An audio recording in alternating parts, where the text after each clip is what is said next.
Hello, and welcome back to another episode of Imperfect Marketing. On this week's brief, we're going to be talking about podcasting again. This is the start of a series of several episodes to walk you through the process of starting your podcast. So we are going to help you navigate this exciting world of marketing with a healthy dose of reality. Today, we're going to dive in again to the heart of podcasting itself. How do you determine your podcast topic?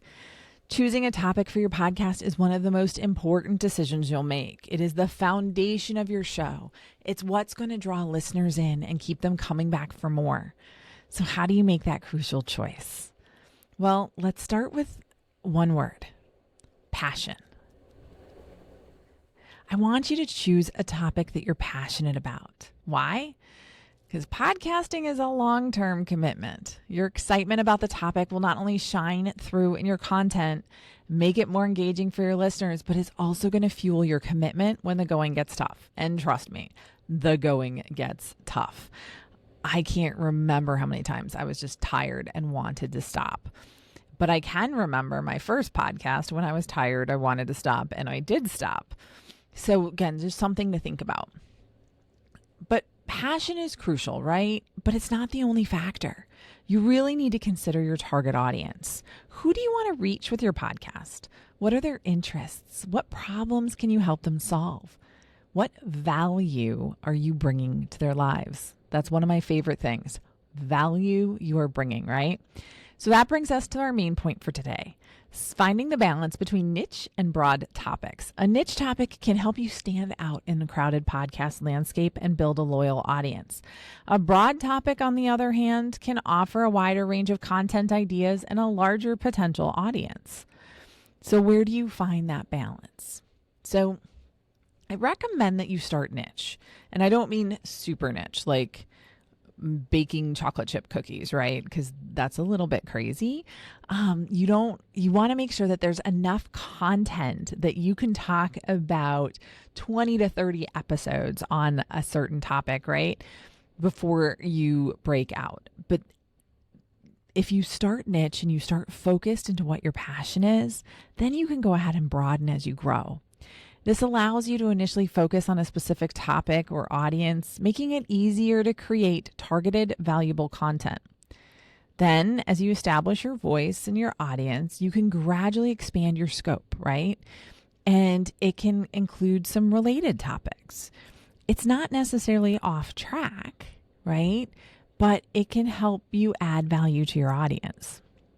So I'm trying to think about some of the YouTube channels that my husband watches, and he does a lot on car work and car restoration. So if you were to do a topic related to welding, right, or welding in smokers, for lack of a better idea there, you might eventually expand into broader topics related to welding welding vehicles, welding, pretty much anything, right?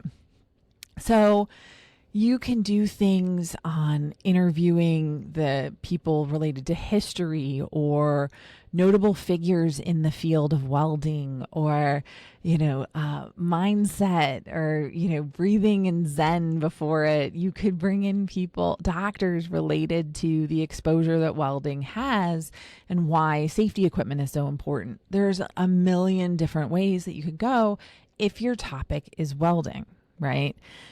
So don't think too narrow, but you also don't want to be too broad. So, think about your target. Are you targeting the hobbyist or the professional, right? That's going to be a difference that's really going to fuel your topics, the level that you're talking about, and things like that. Now, one thing I want you to think about, though, is being niche does not mean necessarily being narrow. Given with a specialized field, there's a wide range of subtopics to explore. Being broad doesn't mean being generic. You can cover a wide range of topics while still providing unique perspectives and valuable insights. So I suggest that you get started with research. Look at what's already out there. What's working, what's not, where can you add value, and where can you differentiate your podcast? In the end, determining your podcast topic is about finding that sweet spot where your passion meets your audience's interest and where your unique voice can add value to the conversation. So, as I wrap up today's episode, I want you to remember this. Your podcast topic is your compass. It's going to guide your topic. It's going to attract your audience, and it sets the tone for your show. Choose it wisely. Don't be afraid to refine it as you go and as you find opportunities for narrowing in on your passion. Okay. Until next time, I want you to keep pushing the boundaries of perfection and adding your unique voice to the conversation. Thank you so much for listening, and I'll catch you in the next episode of Imperfect Marketing. Have a great rest of your day.